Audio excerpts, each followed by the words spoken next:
đâm thạch đưa là bài cái này nó kia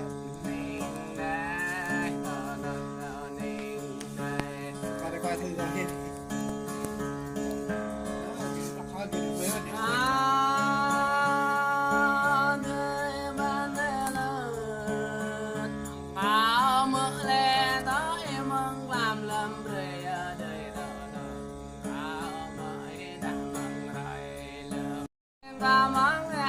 đường này này đời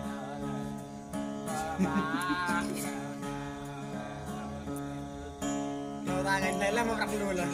bao giờ ấy đã chờ bao giờ buồn càng mẹ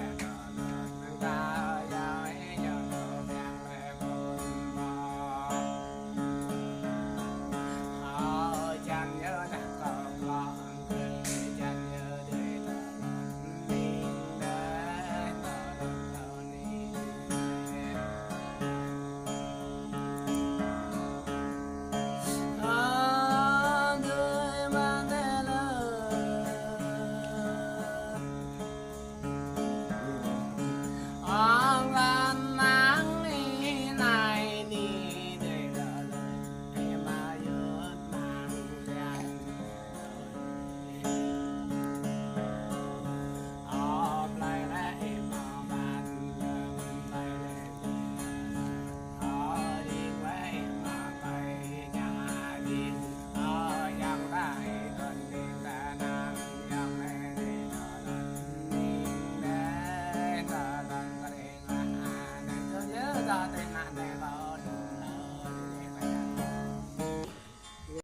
ta mắng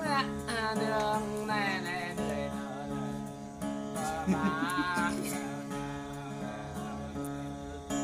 rồi ta ngày này là một cặp đùi rồi bao giờ ấy đã